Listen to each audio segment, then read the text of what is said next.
Good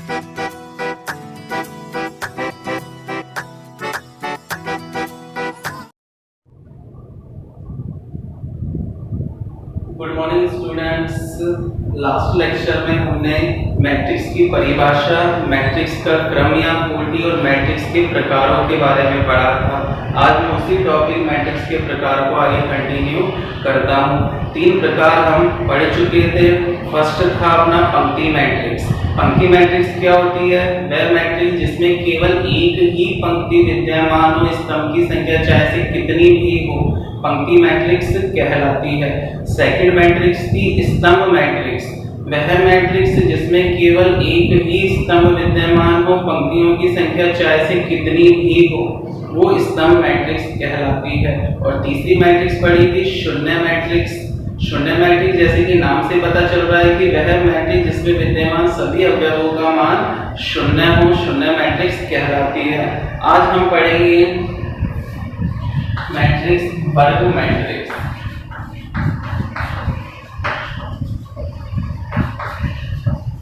वर्ग matrix को English में बोला जाता है स्क्वायर मैट्रिक्स। वर्ग मैट्रिक्स क्या होती है? वह मैट्रिक्स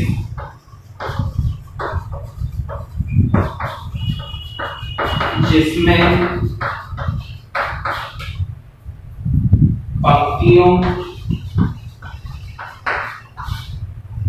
तथा स्तंभों की संख्या समान हो, अर्थात m बराबर n हो, वर्ग मैट्रिक्स कहलाती है।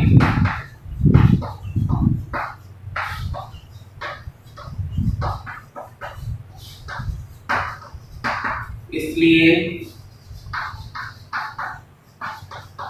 इसे m कोटि की या m कोटि या n कोटि की वर्ग मैट्रिक्स बोल सकते हैं। ठीक है, एक बार मैं फिर बता देता हूँ। वह मैट्रिक्स जिसमें पंक्तियों तथा स्तंभों की संख्या समान हो। तो जैसे कि आपको पता है कि पंक्तियों की संख्या को हम स्मॉल m से व्यक्त करते हैं और स्तंभों की संख्या को हम स्मॉल n से व्यक्त करते हैं। और यदि किसी मैट्रिक्स में पंक्तियों की संख्या और स्तंभों की संख्या यदि बराबर है तो कौन सी मैट्रिक्स बोली जाएगी? वर्ग मैट्रिक्स। और वर्ग मैट्रिक्स को हम m कोटि की भी वर्ग मैट्रिक्स बोल सकते हैं, क्योंकि किसी भी मैट्रिक्स की कोटि क्या होती है? m by n। और यहाँ m और n दोनों बराबर है तो मैं m को क्या लिख सकता हूँ? m लिख सकता हूँ। तो कहीं ये शब्द लिखा हुआ है m कोटि की वर्ग मैट्रिक्स। वर्ग मैट्रिक्स में पंक्ति और स्तंभों की संख्या बराबर, m मतलब जितनी पंक्ति है उतने ही स्तंभ होंगे, या उसको n कोटि की वर्ग मैट्रिक्स भी बोला जा सकता है। ओके, तो वर्ग मैट्रिक्स के अंदर पंक्ति और स्तंभों की संख्या बराबर होनी चाहिए। यदि किसी मैट्रिक्स में 2 पंक्ति है तो स्तंभ भी 2 ही होने चाहिए, और किसी मैट्रिक्स में 3 पंक्तियां हैं तो स्तंभ भी 3 ही होने चाहिए। जैसे एग्जांपल, पंक्तियां कितनी हैं? 2, पहली पंक्ति, दूसरी पंक्ति। स्तंभ कितने हैं? 2। पहला स्तंभ, स्तंभ को इंग्लिश में कॉलम बोलते हैं, इसलिए C1, और दूसरा स्तंभ C2। तो इस मैट्रिक्स की कोटि कितनी हो गई? 2 by 2। तो ये अपनी कौन सी मैट्रिक्स है? वर्ग मैट्रिक्स। ठीक है, इसके बाद मैट्रिक्स आती है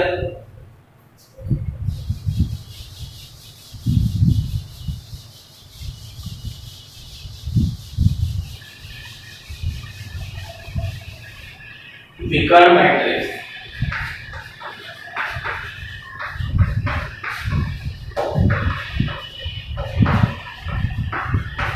जिसको इंग्लिश में बोला जाता है डायगोनल मैट्रिक्स। तो विकर्ण मैट्रिक्स की परिभाषा को समझाने से पहले थोड़ा सा मैं आपको ये समझाता हूँ कि विकर्ण मैट्रिक्स हमेशा वर्ग मैट्रिक्स में ही बनाई जा सकती है। जैसे मैंने यहाँ पे लिखा 1 2 3 4 5 और ये मैट्रिक्स है 1 2 3 4।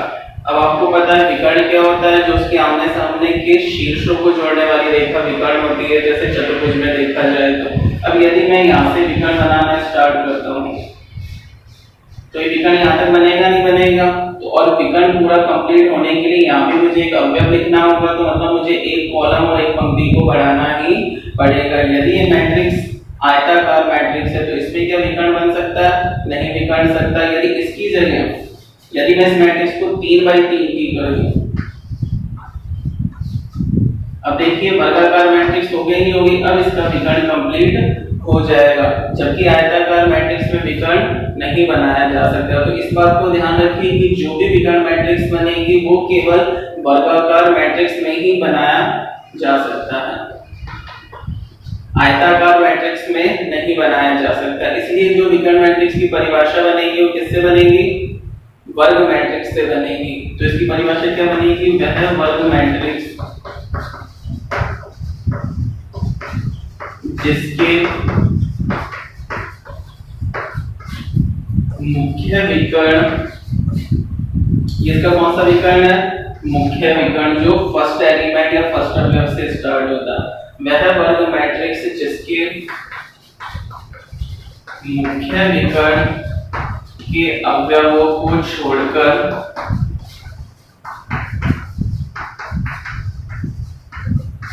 शेष सभी अवयव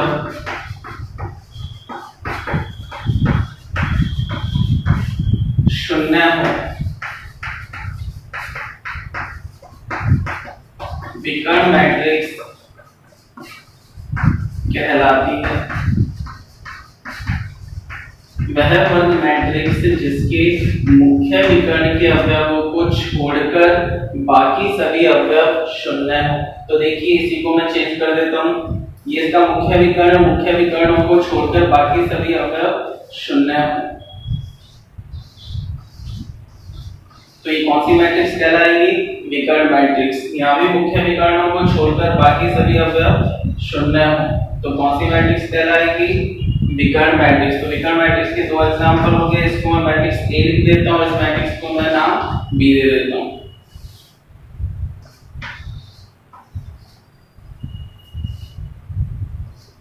ठीक है, तो विकर्ण मैट्रिक्स हमेशा, अब देखो विकर्ण मैट्रिक्स के लिए आपको दो बातें पता चली। सबसे पहली बात तो ये कि विकर्ण मैट्रिक्स हमेशा कौन सी मैट्रिक्स में बनेगी, वर्ग मैट्रिक्स में। सेकंड बात ये पता चली कि विकर्ण मैट्रिक्स में क्या होता है कि उसके मुख्य विकर्ण को छोड़ के बाकी के सभी अवयव 0 होने चाहिए, तो कौन सी मैट्रिक्स कहलाएगी, विकर्ण मैट्रिक्स। ओके, इसके बाद अपने 6th नंबर पे मैट्रिक्स है अदिश मैट्रिक्स।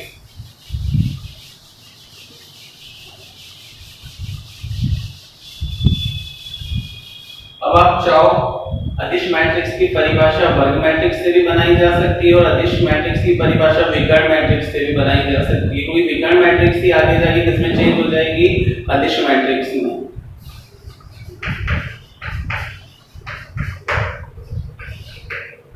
ठीक है, मैट्रिक्स क्या, वह विकर्ण मैट्रिक्स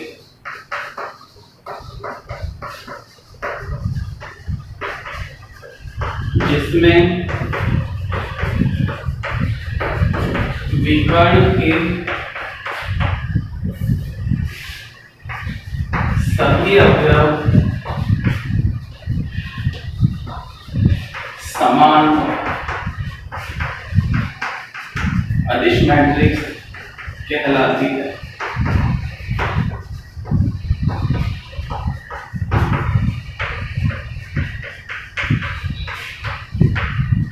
ठीक है, वह विकर्ण मैट्रिक्स, विकर्ण मैट्रिक्स तभी बनाई थी ना अपने, क्या थी विकर्ण मैट्रिक्स, मुख्य विकर्ण को छोड़ के बाकी सभी अवयव 0 होने चाहिए। तो ये मैंने मुख्य विकर्ण को छोड़ दिया, जैसे सपोज करो कि x x x, ये मैंने मुख्य विकर्ण के तीनों अवयवों को छोड़ दिया, अब बाकी सभी अवयव क्या है, 0। ये विकर्ण मैट्रिक्स। अब देखिए इस विकर्ण के भी सभी अवयवों को मैंने क्या कर दिया, समान। तो ये विकर्ण मैट्रिक्स अब कौन सी मैट्रिक्स में चेंज हो गई है, अदिश मैट्रिक्स। जैसे मैं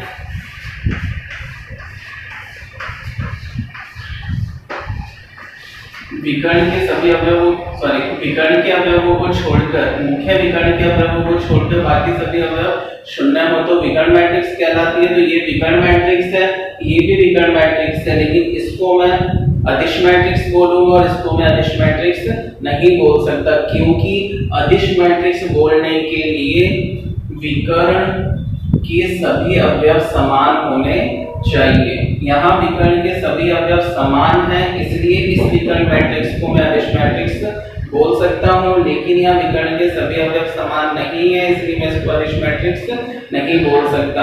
मतलब विकर्ण मैट्रिक्स को अदिश मैट्रिक्स नहीं बोला जा सकता, लेकिन अदिश मैट्रिक्स को विकर्ण मैट्रिक्स बोला जा सकता है। ओके, तो ये कौन सी मैट्रिक्स हो गई अपनी। अब कोई भी अवयव लिख सकते हैं, मैंने x लिखा, वरना आप कोई संख्या भी लिख सकते हैं, जैसे 3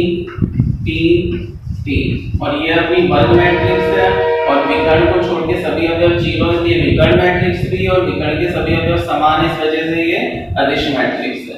तो ये अदिश मैट्रिक्स का एग्जांपल हो गया। ओके, अब अपनी 7 नंबर की मैट्रिक्स है, जो कि वेरी वेरी इंपॉर्टेंट है, इकाई मैट्रिक्स। अब देखो, इसकी परिभाषा कोई विकर्ण मैट्रिक्स से बनाई जा सकती है और वर्ग मैट्रिक्स से बनाई जा सकती है। विकर्ण मैट्रिक्स से परिभाषा बनाएंगे तो क्या बनेगी, वह विकर्ण मैट्रिक्स जिसके विकर्ण के सभी अवयवों का मान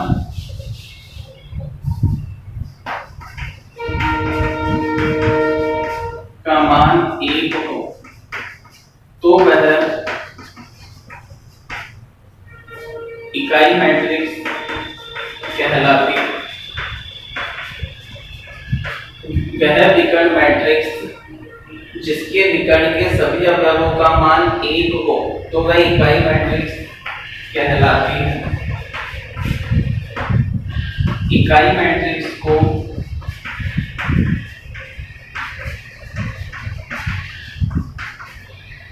अंग्रेजी वर्णमाला के बड़े अक्षर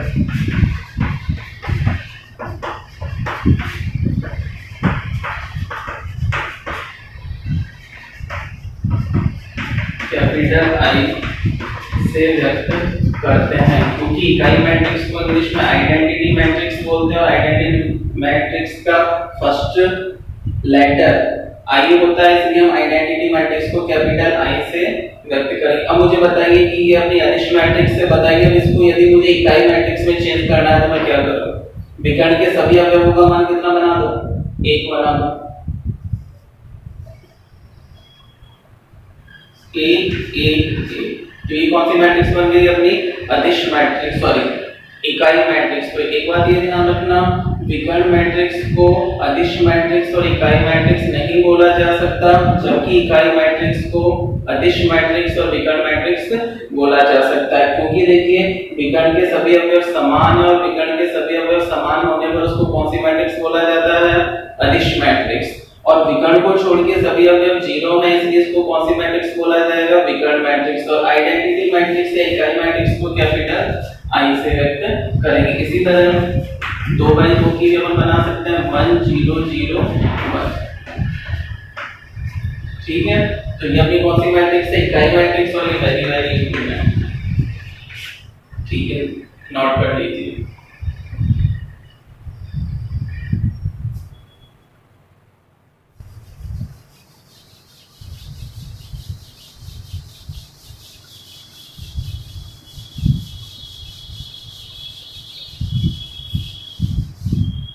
लास्ट है अपना समान मैट्रिक्स।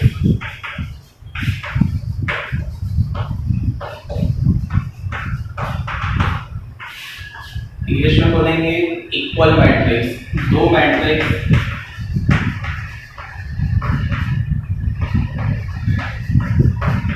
ए तथा बी समान मैट्रिक्स कहलाती हैं यदि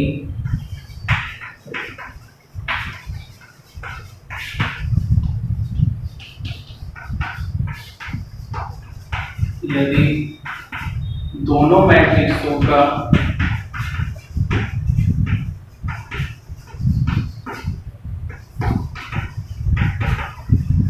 क्रम या कोटि समान हो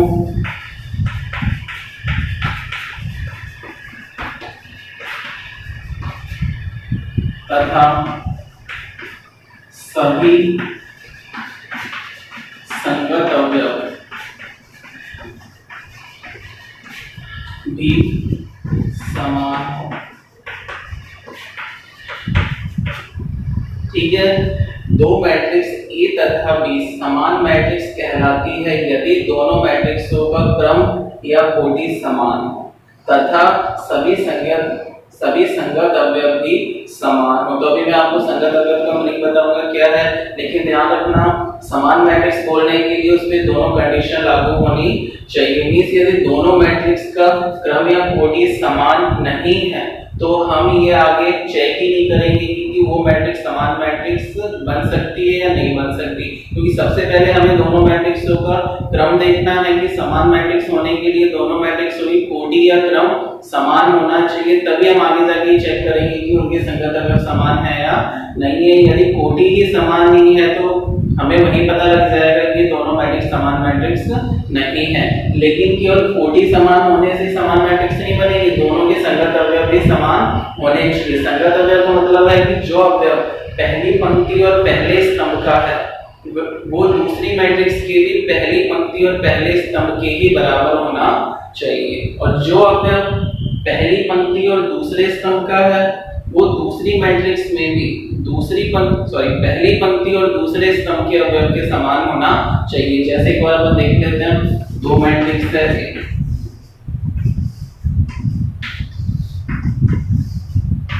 ठीक है, कंडीशन क्या है, दो मैट्रिक्स समान कब होगी, जब दोनों का क्रम या कोटि समान होगी। तो ये मैट्रिक्स भी मैं 2/2 की ले लेता हूं और ये मैट्रिक्स भी मैं 2/2 की ले लेता हूं। दोनों का क्रम या कोटि समान है तो दोनों समान मैट्रिक्स बन सकती है। बनने के लिए दूसरी कंडीशन संगत अवयव समान होना चाहिए।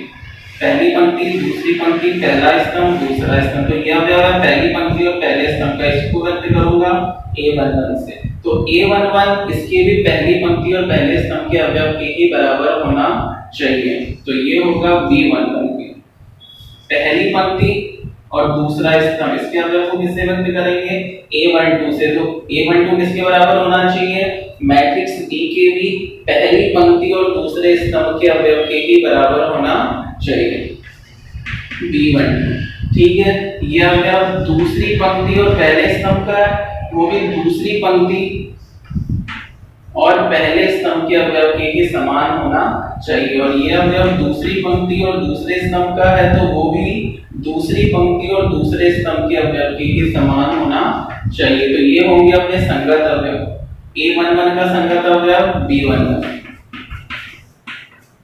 यदि a11 बराबर b11, a12 बराबर b12, a21 बराबर b21 और a22 बराबर b22। यदि संगत अवयव समान है तब क्या होगा, मैट्रिक्स A बराबर मैट्रिक्स B, मतलब ये दोनों कौन सी मैट्रिक्स कहलाएगी, हमारी समान मैट्रिक्स। ओके, समान मैट्रिक्स होने के लिए सबसे पहले ये देखना है कि दोनों की कोटि समान है, और कोटि समान होने के बाद ये देखना है कि दोनों के संगत अवयव भी समान होने चाहिए। Okay, note.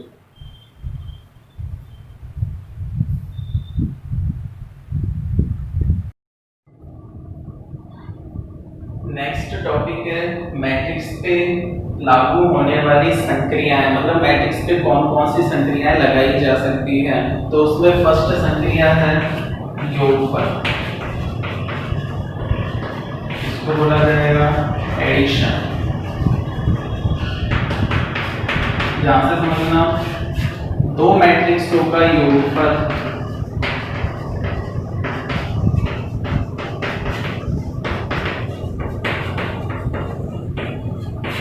तभी संभव है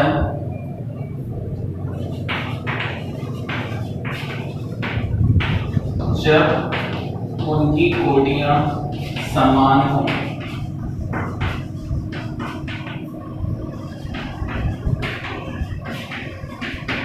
ठीक है, ये इसकी नेसेसरी कंडीशन है क्या, कि दो मैट्रिक्सों का योगफल तभी करना संभव होगा जब दोनों मैट्रिक्स की कोटियां समान होंगी। यदि दोनों मैट्रिक्स की कोटियां समान नहीं है तो दो मैट्रिक्सों को नहीं जोड़ा जा सकता है। अब जोड़ने के लिए क्या करना है, मैट्रिक्सों का योगफल करने के लिए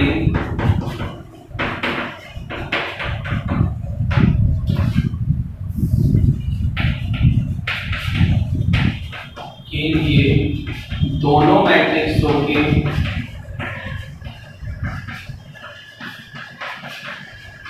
संगत अवयवों को, संगत का मीनिंग अभी मैंने आपको लास्ट समान मैट्रिक्स से बताया था, दोनों मैट्रिक्सों के संगत अवयवों को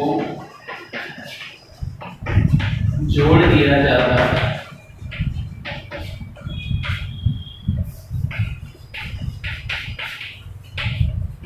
ठीक है, दोनों मैट्रिक्सों के संगत अवयवों को जोड़ दिया जाता है। फॉर एग्जांपल जैसे मैंने मैट्रिक्स A11 पहली पंक्ति पहला स्थान, A12 A21 A2 and the second matrix is B। अब देखो फर्स्ट कंडीशन अप्लाई करके देखेंगे, जो मैंने मैट्रिक्स A का क्रम लिया वही मुझे मैट्रिक्स B का क्रम लेना होगा।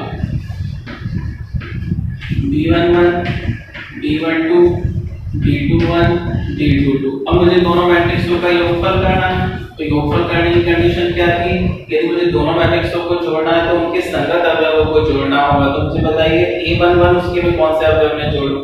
B11 में मतलब पहला पहले में जुड़ेगा, पहली पंक्ति का दूसरा पहली पंक्ति के दूसरे में ही जुड़ेगा, दूसरी पंक्ति का पहला दूसरी पंक्ति के पहले में ही जुड़ेगा, दूसरी पंक्ति का दूसरा दूसरी पंक्ति के दूसरे अवयव में ही जुड़ेगा। मींस A11 जुड़ेगा B11 में, दूसरा A12 जुड़ेगा B12 में, A21 जुड़ेगा B21 में और A22 जुड़ेगा B22 में।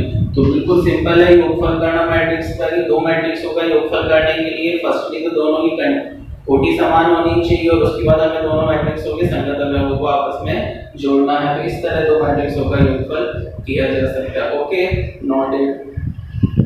फिर सेकंड अपनी संक्रिया क्या है? व्यवकलन। व्यवकलन मींस अंतर भी बोला जा सकता है कि एक में से दूसरे मैट्रिक्स को घटाना है। तो सेकंड संक्रिया है अपनी व्यवकलन।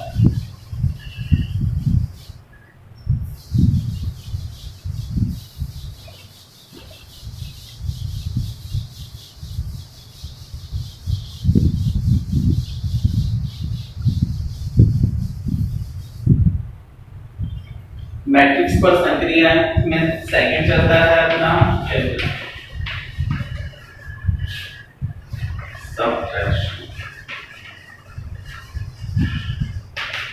ठीक है, तो देखिए इसके लिए भी वही कंडीशन है कि दो मैट्रिक्सों का व्यवकलन तभी संभव है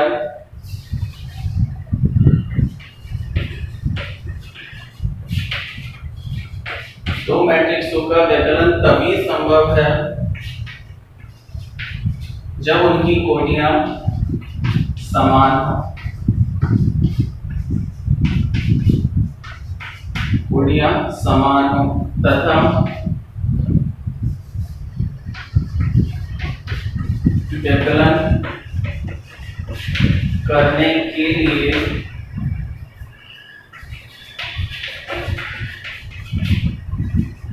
मैट्रिक्स B मींस यहाँ मैंने दो मैट्रिक्स A और B जैसे मैं लेके करता हूँ, तो व्यवकलन करने के लिए एक मैट्रिक्स के सभी अवयवों को दूसरे मैट्रिक्स के संगत अवयवों में से घटा दिया जाता है। तो यहाँ पर परिभाषा लिख रहा हूँ A माइनस B की, क्योंकि योगफल तो केवल एक ही तरीके से होता है, जैसे A में B जोड़े या B में A जोड़े, बात एक ही है। लेकिन व्यवकलन में क्या होगा, A में से B को भी घटाया जा सकता है और B में से भी B में से A को। तो यहाँ जो मैं परिभाषा लिख रहा हूँ वो लिख रहा हूँ A माइनस B की। ठीक है, इसमें क्या होगा कि B का प्रत्येक अवयव को A के संगत अवयवों में से घटाया जाएगा। और यदि मैं B माइनस A करता हूँ तो किसको घटाना है? मैट्रिक्स A के प्रत्येक अवयव को मैट्रिक्स B के संगत अवयवों में से घटाया जाएगा। तो यहाँ परिभाषा में लिख रहा हूँ A माइनस B की, तथा व्यवकलन करने के लिए मैट्रिक्स A के प्रत्येक अवयव को मैट्रिक्स A के संगत अवयवों में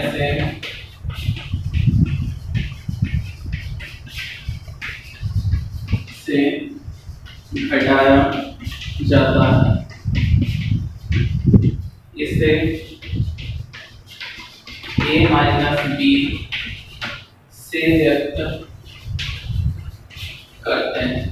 ठीक है, मैंने नीचे लिख भी दिया कि जो परिभाषा बनाई है वो मैंने A माइनस बी की बनाई एक बार फिर से रिपीट कर देता हूँ। दो मैट्रिक्सों का विकलन तभी संभव है जब दोनों मैट्रिक्स की कोटियां समान हो। अब मुझे a माइनस बी ज्ञात करना है, तो मैं क्या करूंगा, मैट्रिक्स बी के प्रत्येक अवयव को मैट्रिक्स ए के संगत अवयवों में से घटा दूंगा और घटाने के बाद जो मैट्रिक्स प्राप्त होगी उसको मैं a माइनस बी से व्यक्त करूंगा। और यदि मुझे b माइनस ए ज्ञात करना है तो क्या करना होगा, मैट्रिक्स ए के प्रत्येक अवयव को मैट्रिक्स बी के संगत अवयवों में से घटाया जाएगा। तो देखिए एग्जांपल,